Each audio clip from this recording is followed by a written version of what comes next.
Hello everyone, आप सभी लोगों का आपके अपने इस यूट्यूब चैनल पर स्वागत है। देखो, अब आगे बात करते हैं। ये कुछ इम्पोर्टेंट टॉपिक पॉइंट एक छोटा सा है, इस पर देख लो। देखो, मॉड्यूलस इक्वेशन को कैसे सॉल्व किया जाता है। मॉड्यूलस इक्वेशन को किस तरीके से सॉल्व किया जाता है। देखो, हमेशा जब भी कभी x mod of x equal to alpha लिखा हो तो एक बात तो ये याद रखना कि अल्फा हमेशा ग्रेटर इक्वल जीरो होना चाहिए। तो इसको किस तरीके से लिखेंगे, x equal to plus minus alpha. क्या लिखेंगे, प्लस माइनस अल्फा। ये बहुत इंपॉर्टेंट चीजें हैं अभी, क्योंकि आने वाले क्वेश्चंस में यूज में आएगी है ना। यानी इस बात का मतलब क्या है कि जैसे कि मान लो एग्जाम्पल के तौर पर बात करूं, यहाँ पर मोड में कोई नंबर लिखा हुआ है, ठीक है। मोड में कोई भी नंबर लिखा हुआ है तो वो हमेशा और हमेशा, अगर मान लो वो उसकी वैल्यू अगर अल्फा है तो वो या तो पॉजिटिव होनी चाहिए या फिर वो जीरो होनी चाहिए। अगर वो नेगेटिव है, नेगेटिव जो है वो नॉट पॉसिबल होगा। क्या होगा, नॉट पॉसिबल। ये विशेष ध्यान रखना, ठीक है। इसलिए इसकी, जबकि इसकी वैल्यू जो है वो जब मोड हटता है तो इसकी वैल्यू आती है प्लस माइनस अल्फा में। पॉसिबल कौन सी होगी हम उस पर बात कर रहे हैं एक बार के लिए, ठीक है। इसी के साथ अगर mod of x equal to mod of alpha अगर है तो इसका मतलब होता है कि x equal to plus minus alpha. क्या होता है, प्लस माइनस अल्फा।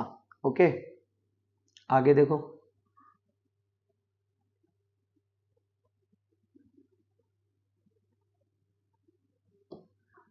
जैसे कि मान लो ये एक एग्जाम्पल के तौर पर लिखा है। एग्जाम्पल देखो, जैसे मान लो mod of x minus three equal to five दे रखा है। तो इसको मैंने सॉल्व करना आपको कैसे बताया है कि ये मोड हटेगा। देखो, ये क्या बताया मैंने कि mod of x equal to अगर अल्फा दे रखा है तो x equal to plus minus alpha होगा। तो ये प्लस माइनस फाइव हो जाएगा, प्लस माइनस फाइव। इसका मतलब क्या हो गया, इसका मतलब दो बातें हो गई, दोगला आदमी। Equal to five, x equal to क्या हो जाएगा, five plus three, x equal to क्या हो जाएगा, एट। और ये क्या है, x minus three equal to minus five, x equal to minus five plus three, और एक्स इक्वल टू क्या हो जाएगा, माइनस टू, माइनस टू। ठीक है, अच्छा। तो यहाँ पर x की दो वैल्यू हमारे पास हमने फाइंड करी। यहाँ पर हमने x की दो वैल्यू फाइंड करी, एक हमने प्लस से फाइंड करी है और एक हमने माइनस से फाइंड करी। तो इसके दो सॉल्यूशन निकल कर आ गए, x equal to minus two और एट। ठीक है ना, देखो और आगे।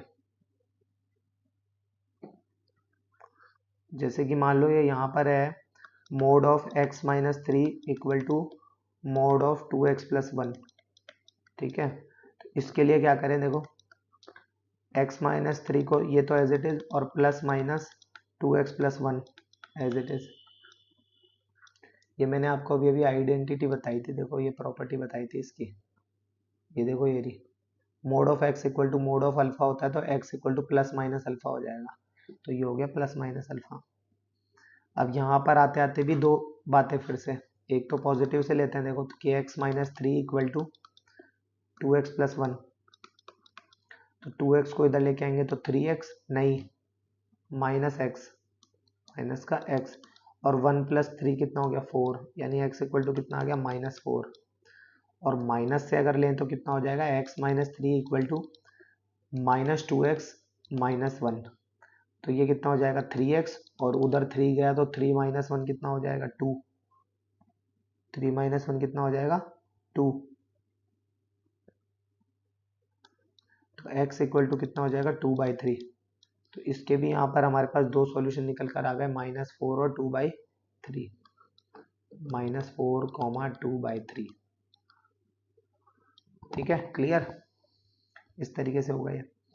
आप इसको एग्जाम्पल के तौर पर ऐसे भी रख के इसको चेक कर सकते हैं। जैसे देखो, ये माइनस टू और एट अब मैंने रखा ना यहाँ पर। तो देखो, माइनस टू यहाँ रखो, माइनस टू और माइनस थ्री का मोड कितना होता है, प्लस का फाइव ही होता है। तो ये आ गया। एट माइनस थ्री भी कितना होता है, फाइव ही होता है। तो ये यहाँ पर पॉसिबल है। माइनस फोर रख के देखो, देखो यहाँ रखो माइनस फोर, माइनस फोर और माइनस थ्री कितना होता है, -4 और ये जो -4 है ये वाला, इसको यहाँ चेक करके देखो, -4 और -3 यानी -7।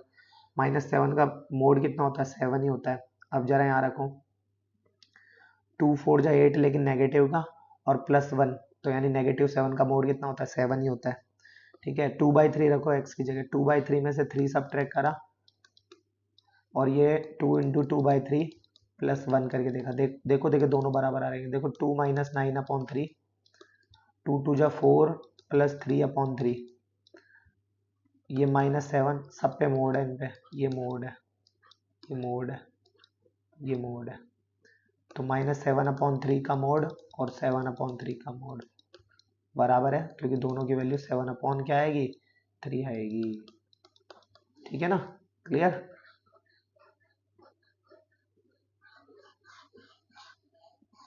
आई होप आप लोगों को ये बातें समझ में तो आ रही होगी।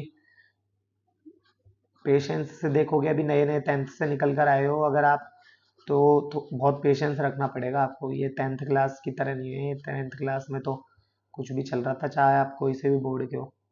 ठीक है ना, इसमें थोड़ा सा अलग सिस्टम चलता है, तो थोड़ा पेशेंस से पढ़ाई करना, बस रेगुलर करना, रेगुलर प्लस पेशेंस। ठीक है ना, तब जाके आपको अच्छी चीज़ें समझ में आएगी। ठीक है, बाकी के क्वेश्चंस पर नेक्स्ट वीडियो में डिस्कस करते हैं। तब तक के लिए धन्यवाद।